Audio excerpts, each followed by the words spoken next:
Hello, it's me, I am Bloke, and I'm half in the shadows today. Ooh, I'm all scary and whacking my microphone so you'll hear it. This is just a quick announcement before I get on with the next video that I am currently in the process of changing computers. I am building it with a friend of mine, my cousin, and it means there will be a slight disruption in video releases. Not that my content is the best in the world and most people don't follow it, but that's why there's probably going to be a little bit of a hitch in the system. But this was just a quick let you know that that's happening. So sit back, relax and enjoy my boring self. Hello YouTube, it's me again, I am Bloke. And because I had nothing better to do, I'm doing my first ever book review. Oh. So this is a book called Battle of Britain Micro Flyers. So it's kind of a cheating book review. As the title implies, it comes with some micro flyers. Ta-da! And in all fairness, I'm really looking forward to having a look at these. See if the light doesn't destroy the footage. You can see all these lovely German and British aeroplanes in there. So, what is Battle of Britain Micro Flyers?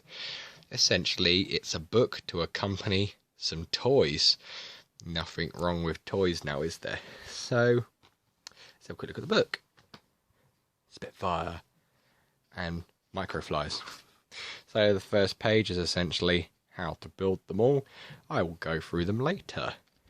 Second page is all about the building up to the battle.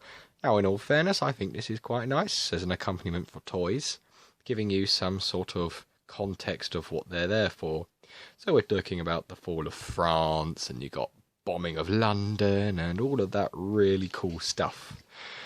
So the very first plane we get to is the Bolt and Paul Defiant, which was a 2-seat fighter, and the second seat was that great big fuck off turret. So, I like the fact that it doesn't go straight into the common aircraft. Second plane is the Bristol Blenheim, which was a twin-engined heavy fighter / bomber. And by the way, almost all the planes in here you can build in aeroplane form. See? So, Bristol Blenheim. Bristol Beaufighter, which is a 2-seat twin-engine heavy fighter. Gorgeous little machine. The Gloster Gladiator, the last operational RAF biplane. The Hawker Hurricane, so the first aircraft which is well known, and it is in a Spitfire. That's what I like to see. Supermarine Spitfire, with the usual photos, 19 Squadron, etc, etc. The first German plane, the Dornier Do-17, which is one of my favourite bombers of all time. Which again is a 4-seat medium bomber, twin-engined, twin-boom, oh sorry, not twin-boom, twin-tail fin, also known as the Flying Pencil.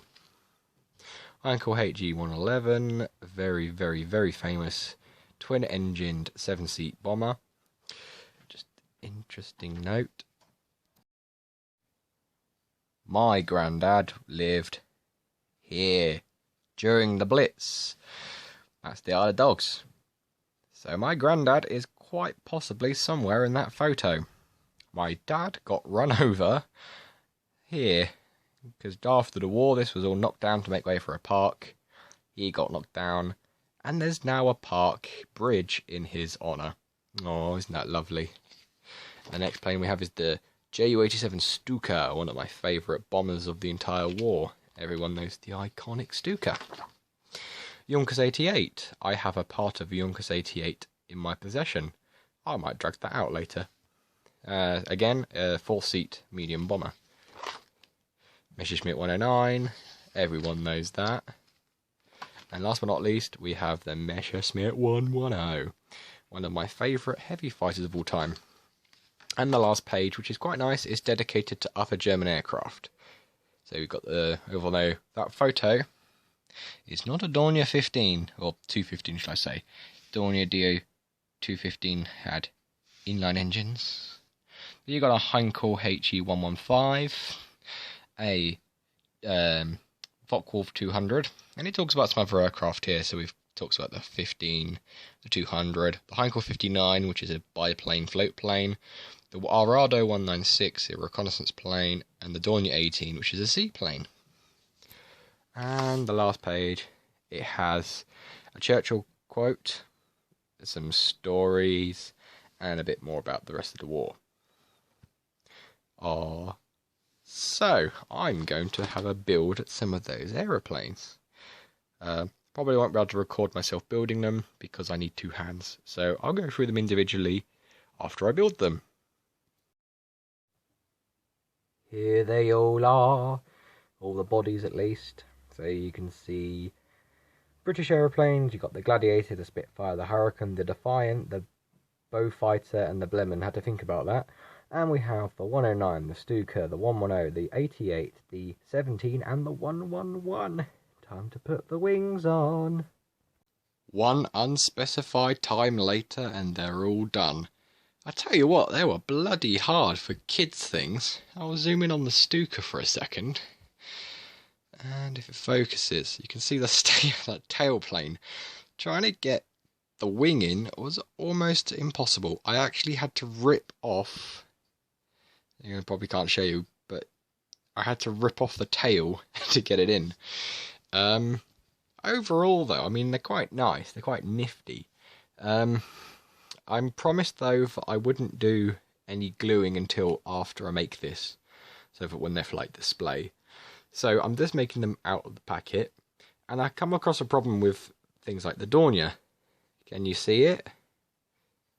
Look at that tail piece. They're supposed to be together, like so. It's supposed to be like that. But a 90-degree angle. So at the moment, this Dornier is spelling M, or 2 ups. I don't know. However, shall I go through them real quick? So what we got here: Hurricane, Defiant,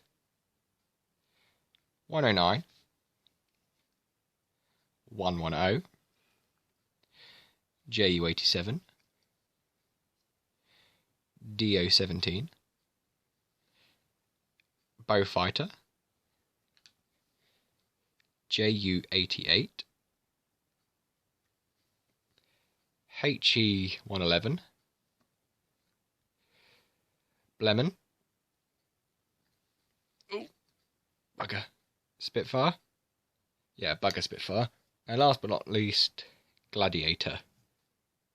Gladiator is probably the one that deviates most from the original by having a single wheel, which I'm holding, and this weird top bit.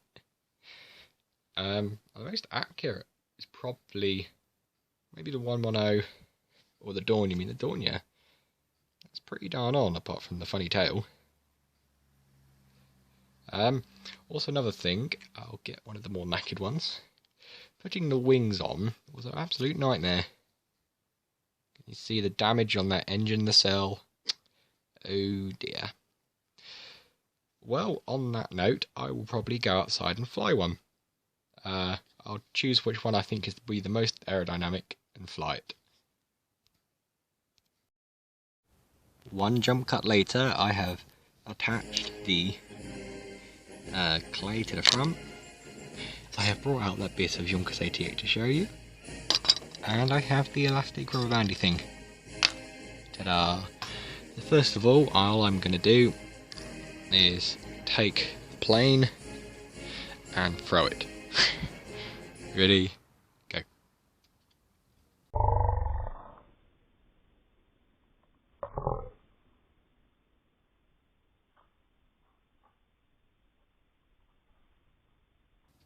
Well, that was awful. You know what, I think for a little kids thing, these are actually really nifty. They're fairly accurate, as little toys go, and the book is quite good. I mean, it gives you all the basic information you need to know if you're a beginner, and it gets kids interested in history, and I'm always for getting kids interested in history. So, I'm going to go and glue the tails together of those other planes, fix my Stuka, never fly them again because they don't even fly anyway, and just enjoy life. So, on that note, don't forget to like and subscribe. Don't forget to do all the cool things.